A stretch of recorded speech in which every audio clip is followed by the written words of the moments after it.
പെസഹ വ്യാഴാഴ്ച കേരളത്തിലെ ക്രിസ്ത്യൻ വീടുകളിൽ തയ്യാറാക്കുന്നതാണ് പെസഹ അപ്പം അഥവാ കുരിശപ്പം.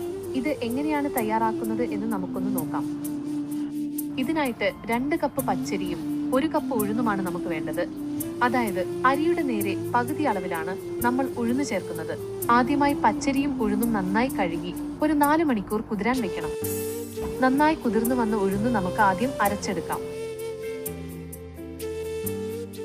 മിക്സിയിലിടുമ്പോൾ ഉഴുന്നിന് തൊട്ടുമുകളിൽ നിൽക്കുന്ന അത്രയും മാത്രം വെള്ളം ഒഴിച്ച് നല്ല പേസ്റ്റ് പോലെ അരച്ചെടുത്ത് ഒരു പാത്രത്തിലേക്ക് മാറ്റാം.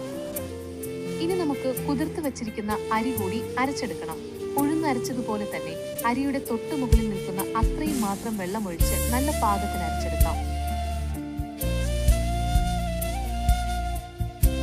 അതിന്റെ കൂടെ തന്നെ 1 കപ്പ് തേങ്ങ, 3/4 ടീസ്പൂൺ ജീരകം, ആവശ്യത്തിന് ഉപ്പ്, 3 അല്ലി വെളുത്തുള്ളി, പിന്നെ 2 ചെറിയ ഉള്ളി, ഇത്രയും കൂടി ചേർത്ത് നന്നായിട്ടൊന്ന് അരച്ചെടുക്കാം.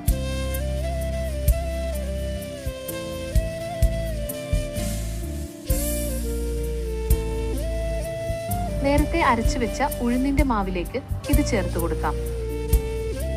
അരച്ചെടുത്ത മാവിലേക്ക് എണ്ണയിൽ വറുത്തെടുത്ത തേങ്ങാക്കൊത്ത് കൂടി ചേർക്കുന്നത് അപ്പത്തിന് നല്ലൊരു ടേസ്റ്റ് നൽകും. ഇത് നിർബന്ധമില്ല കേട്ടോ, ഇഷ്ടമുള്ളവർ മാത്രം ചേർത്താൽ മതി. ഇനി ഇതെല്ലാം കൂടി നന്നായിട്ടൊന്ന് മിക്സ് ചെയ്തെടുക്കാം. ഈ സമയത്ത് ഉപ്പ് നോക്കിയിട്ട് ആവശ്യമുണ്ടെങ്കിൽ അല്പം കൂടി ചേർക്കാവുന്നതാണ്. ഈ മാവ് പുളിക്കാൻ വേണ്ടി മാറ്റിവെക്കേണ്ട ആവശ്യമൊന്നുമില്ല. അപ്പം ഉണ്ടാക്കുന്ന പാത്രത്തിൽ അല്പം എണ്ണ തടവി കൊടുക്കാം. തിളച്ച വെള്ളമുള്ള അപ്പച്ചെമ്പിലേക്ക് പാത്രം ഇറക്കി വെച്ചിട്ട് മാവ് ഒരു 1/2 ഇഞ്ച് കനത്തിൽ ഒഴിച്ചു കൊടുക്കാം.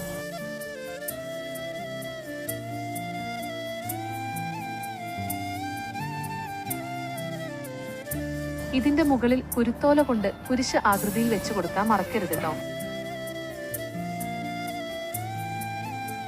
ഒരു 15 മുതൽ 20 വരെ മിനിറ്റ് ആവിയിൽ വേവിച്ചെടുക്കാം.